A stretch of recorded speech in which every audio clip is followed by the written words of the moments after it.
Hola Iglesia León, qué gusto verlos de nuevo, qué gusto que podamos compartir una vez más. Hoy vamos a seguir en la serie En el nombre de Jesús. Vamos a continuar viendo lo que el pastor Gus nos ha enseñado. Vimos la semana pasada de que debemos de dejar lo ordinario y debemos de comenzar lo extraordinario para que nos comiencen a suceder cosas extraordinarias. Hoy la prédica se va a llamar Glorifica a Dios. Vamos a leer el capítulo 14 de Juan, del versículo 1 al versículo 14. Y esta prédica, este capítulo, se centra cuando Jesús ya compartió la última cena con sus discípulos. Ya acá Judas fue y ya sabía que iba a traicionar a Jesús. De hecho, es gracioso porque en el relato dicen que algunos discípulos le dicen, bueno, Judas posiblemente fue a comprar las cosas para la Pascua. Judas tal vez fue a hacer otras cosas porque él era el que manejaba el dinero. Sin embargo, Judas pues ya tenía unos planes un poco distintos, los cuales iba a cometer con Jesús. Entonces, estos capítulos a mí me llegan a preguntarme que muchas veces decimos, ¿por qué queremos vivir? ¿Qué es lo que queremos de la vida? ¿Por qué debemos de buscar a Dios? ¿Y qué es lo esencial en nuestra vida? Yo asistí un tiempo a otra iglesia y por ahí cuando tenía 21 años, de 21 a 25 años, fue mi etapa donde yo dije, bueno, ¿y qué es lo que quiero hacer? ¿A qué es lo que me voy a dedicar? ¿Qué es lo que debo de hacer realmente con mi vida? Y ahí entra un poquito que la universidad, qué vas a estudiar, a qué te vas a dedicar, cuál es el trabajo que quieres y muchas preguntas que realmente no tenemos la respuesta. Y bueno, comenzaban a predicar un poquito del propósito, decían a veces de que sí, que hay 3 días claves para una persona, que es cuando uno nace, cuando uno se bautiza y cuando uno sabe por qué Dios lo creó. Y yo decía, bueno, que nací, pues ya, ese check, yo ya estoy vivo. Me bauticé como 3 veces porque dije al rato y el primero lo hice inconscientemente, el segundo no sé, pero el tercero ya estaba seguro que sí. Y por último, ¿qué era lo que Dios quería que yo hiciera? Ni idea. Entonces, bueno, nos daban la prédica, la enseñanza y de buena manera nos decían, bueno, pasen al frente, vamos a orar para que ustedes puedan escuchar ahí un poquito de lo que Dios quiere hablarles. Entonces yo pasaba al frente, pasé 1, 2, 3 veces y la última sí lo recuerdo bien, porque pasé al frente y dicen, bueno, levante la mano por el que no hemos orado para que podamos pues orar por usted. Entonces yo levanté la mano y todo. Pasó una canción, pasaron 2 canciones, 3 canciones. Y en eso dije, bueno, me sentí un poco ridículo ahí enfrente. Volteé a ver así como que, ¿será que hay más gente por acá? Y realmente habían un par de personas. Entonces ahí sí dije, bueno, no, esto no está bien. Y escuché que el Espíritu Santo me dijo, ¿estás buscando que un hombre te diga lo que yo quiero decirte? Necesitas de un hombre para que entiendas cuáles son los planes que yo tengo para ti. Necesitas que un hombre te diga qué es lo que debes de hacer. Y bueno, dije, si me lo decides antes, no estuviera aquí con la mano levantada, pero yo no lo entendía. Y entonces comprendí que no era malo que ellos quisieran orar por mí, porque muchas veces vas a necesitar que alguien ore por ti. De hecho, aquí el pastor Gus desea orar por ti. Hay hermanos que también desean orar por ti y darte un buen consejo, que eso no está mal. Lo que estaba mal era mi corazón, que yo pretendía que prácticamente me leyeran las cartas ahí, que yo me acercara y que viniera una persona y dijera, sí, Alejandra, Dios dice que a tus 21 años vas a estudiar esto, a los 26 te vas a casar, a los y tantos vas a tener tantos hijos y vas a morir de esta forma. Y eso era lo que yo buscaba. Realmente no lo encontré así. Realmente Dios no quiere que sea así. Y vamos a leer en estos versos qué es lo que Dios quiere para nuestras vidas. Y vamos a comenzar con el 1. Y dice, poco después Jesús le dijo a sus discípulos, no se preocupen, confíen en Dios y confíen en mí. En la casa de mi Padre hay lugar para todos. Si no fuera cierto, no les habría dicho que yo voy allá a prepararles un lugar.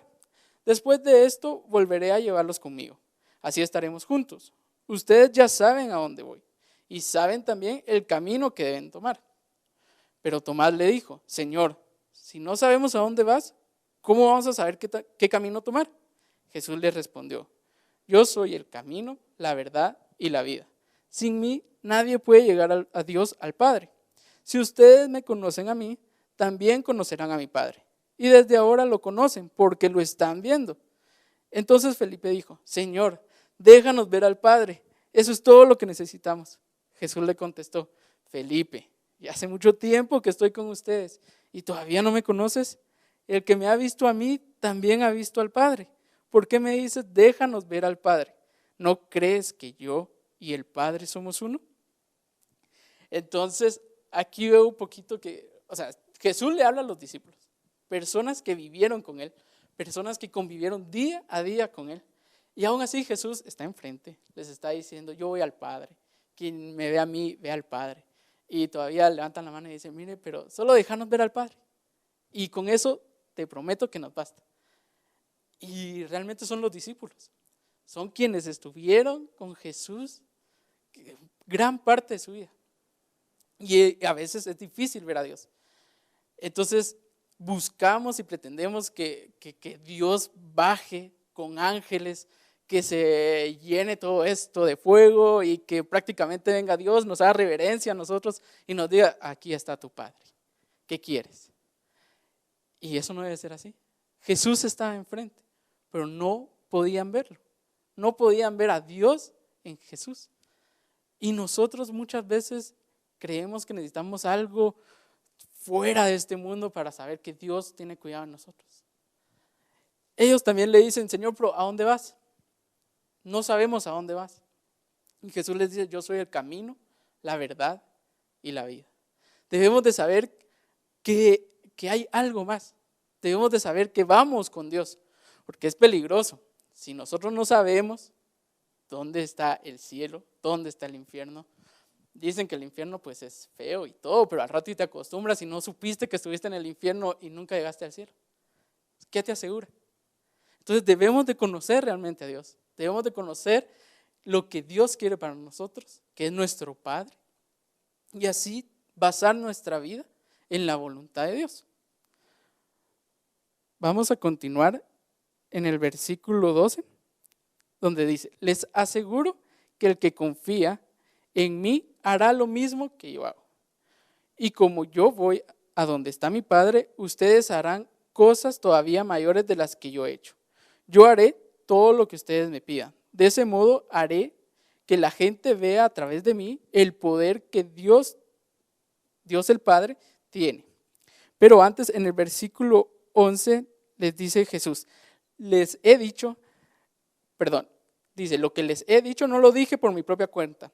Yo solo hago lo que el Padre quiere que haga. Él hace sus propias obras por medio de mí. Créanme cuando les digo que mi Padre y yo somos uno solo. Y si no, al menos crean por lo que hago. Y aquí Jesús nos da una clave y nos dice, yo solo hago lo que el Padre quiere que haga. Dios hace sus obras a través de mí. Entonces Jesús nos enseña y nos dice, mi voluntad no la hago. Yo hago lo que Dios quiere que haga. Versículos adelante nos dice, quien confía en mí hará lo que yo hago. ¿Qué es lo que hacía Jesús? Lo que Dios quería.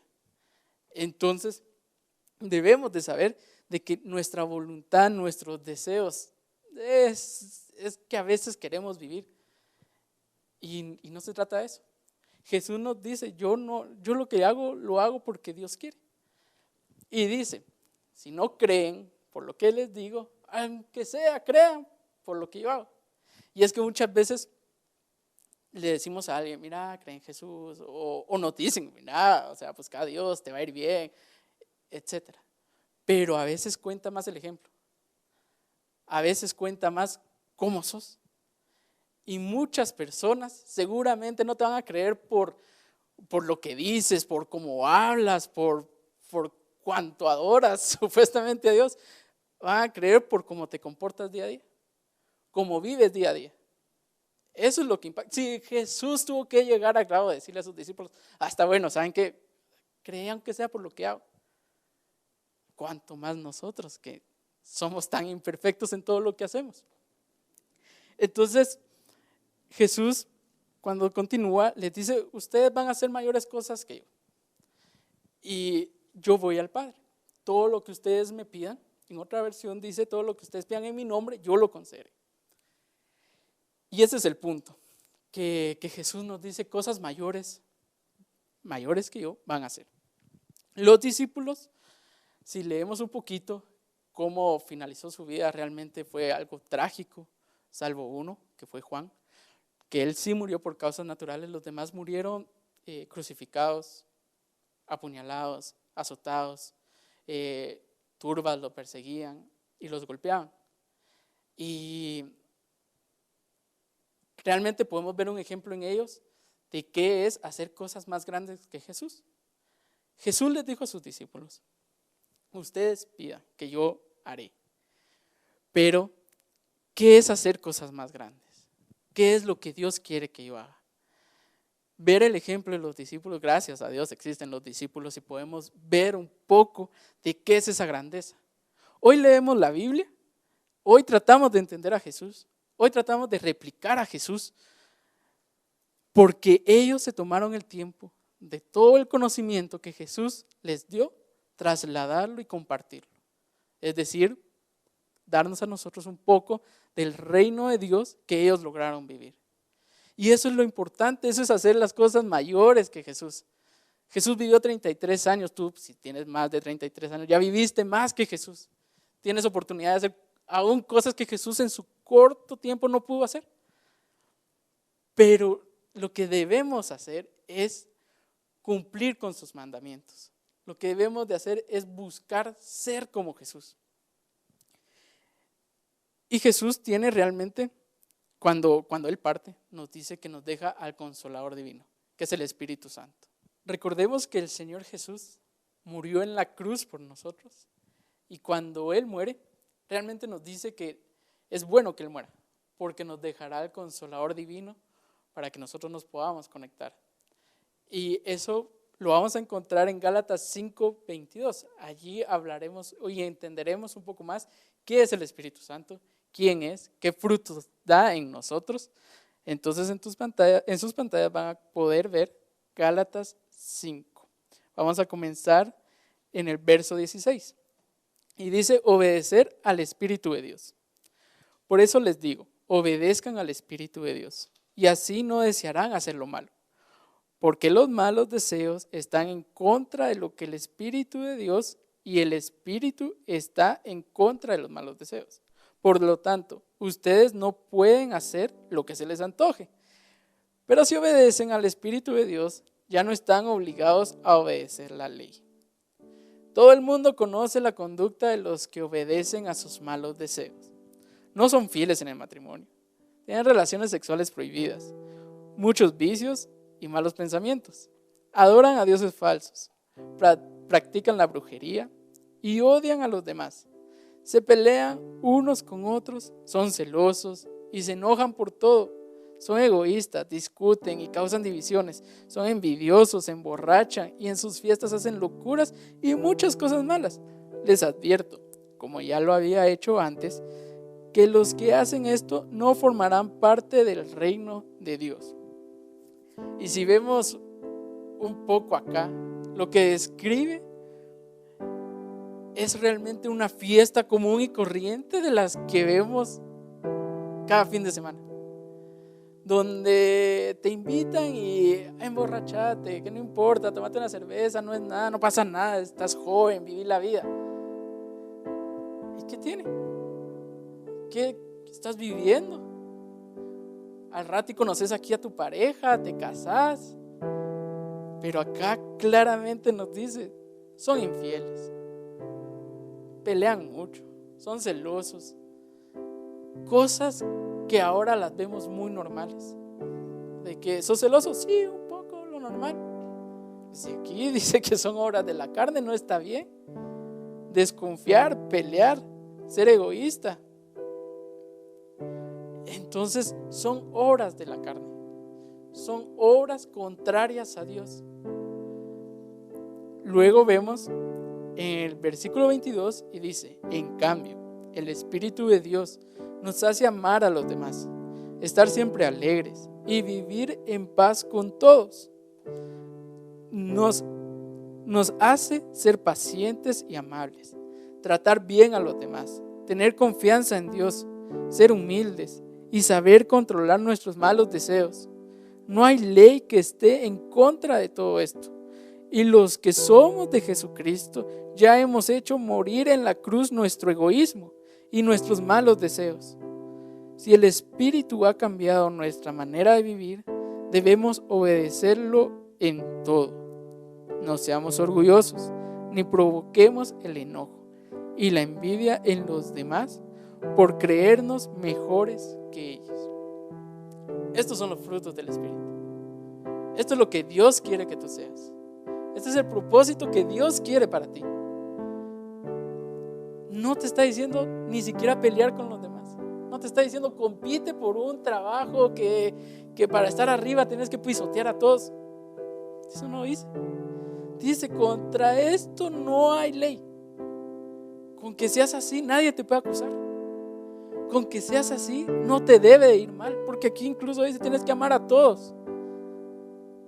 A todos. O sea, no es que aquel me hizo, a todos. No hay excepción alguna. Dice, no seamos orgullosos ni provoquemos el enojo y la envidia a los demás por creernos mejores que ellos. Debemos realmente de vivir el Evangelio. Debemos realmente de saber que Jesús, cuando murió, Él dice, yo soy el camino, la verdad y la vida. El Espíritu Santo revelará quién es Jesús. ¿Quién es Jesús? El camino. ¿El camino a dónde? A Dios. Cuando estás afligido y Señor Dios, ¿quién es el camino? Jesús. ¿Por qué pedimos en su nombre? Porque Él es el camino. La verdad, porque escrito está que lo que Dios nos dice es lo que es. Verdad absoluta dicen que no hay. Mentira, o sea, está Jesús. Él es la verdad absoluta. Lo que Jesús te dice es lo que es, no hay para dónde. Y la vida, que escrito está también, quien busca su vida la perderá. Porque es que buscar la vida es buscar a Jesús. Buscar la vida es ser lo que el Espíritu Santo te dice que seas. Y acá dice, cumplan esto y ya no vivan en la ley. Pero ¿por qué no vamos a vivir en la ley? ¿No vamos a respetar la ley o los mandamientos ya no importan? No. Es que acá te dice que si tienes al Espíritu Santo, vas a amar, vas a respetar, vas a ser consciente de los demás, vas a tener empatía, vas a tener fe, vas a ser una buena persona. Y contra eso no hay ley. Porque Dios no te quiere siendo una mala persona. Porque quienes se meten a ser malas personas se meten en problemas. Ser infiel no es bueno. Rendir su vida al alcohol no es bueno. Rendir tu vida a vicios no es bueno. ¿Es lo normal en este mundo? Sí. Y el diablo realmente es un caballero que hace bien su trabajo. Es un señor que él no descansa y él, lástima que no es cristiano porque lo haría también. Porque él es persistente, él hace las cosas cabales. Trabaja para lo que Él quiere. Pero nosotros así de persistentes debemos de ser. Cuando venga la tentación, debemos de ser persistentes. Aquí no dice que no vamos a tener malos pensamientos. Dice que los vamos a superar. Porque el Espíritu Santo nos va a redarguir y nos va a enseñar quién es Jesucristo. ¿Qué es lo que Jesucristo quiere para mi vida? Cuando tú dudes, ¿qué debo de hacer? ¿Qué acción tomar? ¿Será que esto es lo correcto? No tenemos un libreto que diga, naciste, te casaste y moriste de esta forma. No existe. Y Dios no te lo va a dar. Porque entonces tu vida la vas a basar en simplemente cumplir eso. En cumplir un guión. Y no vas a amar a Dios por quien es. Vas a amar a Dios simplemente porque en teoría te va a dar lo que dice ese papel que te va a dar. Debemos de conocer al Espíritu Santo. Y hoy quiero que juntos hagamos una oración, que juntos encontremos al Espíritu Santo, lo aceptemos, que Él llene nuestras vidas. Y te voy a pedir que cierres los ojos. Señor Jesús, gracias por este día, gracias por tu amor, gracias por tu bondad, gracias por haber muerto en esa cruz por nosotros, Gracias por haberte sacrificado, Señor. Gracias porque has enviado al Espíritu Santo a nuestras vidas. Gracias, Señor, porque hoy podemos conocer más allá de las Escrituras. Hoy podemos sentirte, Señor. Hoy podemos sentir tu amor. Hoy podemos sentir tu bondad. Hoy podemos sentir tu misericordia, Señor. Y hoy podemos sentir tu gracia. Hoy podemos sentirte a ti, Señor, abrazándonos y sabiendo que todo va a estar bien. Gracias, Señor, porque tú nos has escogido como hijos. Gracias, Señor, por habernos dado la oportunidad de encontrarte, de agarrarnos a ti, Señor, y aferrarnos a ti. Te pedimos perdón por las fallas, te pedimos perdón por las faltas que hemos hecho y porque hemos abierto puertas a las maldiciones, hemos hecho caso a los malos deseos, hemos hecho caso a los vicios, Señor, y hoy cortamos con todas esas maldiciones, con todos esos vicios en el nombre de Jesús, y hoy declaramos que nuestras vidas son dedicadas a ti, que hoy nuestra voluntad no tiene poder sobre nosotros. Hoy la voluntad que seguimos y por la cual nos regimos es tu santa voluntad, Señor. Hoy nos quebrantamos ante ti, hoy doblegamos nuestras rodillas a ti y hoy declaramos que tenemos una vida más allá, una vida la cual va a ser regida por tu voluntad, por tu Espíritu Santo, Señor Jesús. Y hoy te pedimos, Padre Santo, que seas tú en nosotros, que seas tú en nuestros padres, que seas tú en nuestros hijos, que seas tú en nuestros amigos y en nuestros hermanos. Te pedimos, Señor, que los demás puedan vernos, no a nosotros, sino que te vean a ti reflejados en nosotros, que nuestras acciones dicten realmente cómo es vivir un cristianismo en ti, Señor, cómo debemos de ser seguidores tuyos, Padre Santo. Y te pido que si está en tu voluntad, Señor, que seamos realmente seguidores tuyos, Señor, que así sea, que nuestra vida realmente sea un testimonio de quién son los hijos de Jesús, quiénes son los seguidores de Jesús y quiénes son por los que tú vendrás, Señor, los cuales nos juntaremos en las nubes contigo, Señor. Y hoy declaramos que tu bendición, que tu provisión estará con nosotros, Señor, y que la paz que sobrepasa todo entendimiento llega a nuestros hogares, llega a nuestra vida, porque sabemos que estamos protegidos por ti, Señor. Sabemos que estamos bajo la sombra de tus alas, donde nada ni nadie nos hará daño, Señor. Muchas gracias, Señor Jesús, en tu nombre santo. Amén y amén.